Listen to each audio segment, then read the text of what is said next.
exit পোলে যি কৈছে কৈ থাকিবলৈ দিয়ক এবাৰ মানুহে ভোট দিছে চেঞ্জৰ কাৰণে পৰিৱৰ্তনৰ কাৰণে এবাৰ মানুহে ভোট দিছে পৰিৱৰ্তনৰ কাৰণে আপোনালোকে চাব মানুহৰ মেইন টিউন মানুহৰ মেইন টিউনটো এবাৰ বেচিকেলি চেঞ্জৰ কাৰণে পৰিৱৰ্তনৰ কাৰণে আৰু উজনি অসমত মই আছিলোঁ বেচিকেলি এবাৰ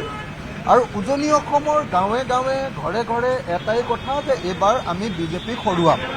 গতিকে মানুহে চেঞ্জ বিচাৰিছে আপোনালোকে যিয়ে এক্সিট পোল নিদিয়ক লাগিলে কিয় নেশ্যনেল মিডিয়াবিলাকে যিয়ে এক্সিট পোল নিদিয়ক লাগিলে কিয় মই কনফাৰ্ম আপোনালোকে 1 বজাত আমাৰ কাউণ্টিঙৰ দিনা 1 বজাত গম পাব যে চৰকাৰ বিৰোধী পক্ষৰ হ'ব মই অন্ততঃ কনফিডেণ্ট মই 1993 চনৰ পৰা অসমৰ মানুহৰ লগত কাম কৰিছোঁ 2003 চনৰ পৰা মই হোল টাইম ৰাইজৰ লগত কাম কৰোঁ গতিকে মানুহৰ পালছ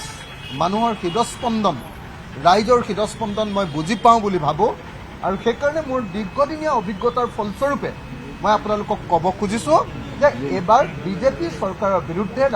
মানুহে ভোট দিছে আৰু এইবাৰ আমি বিজেপিক হৰুৱাম চৰকাৰ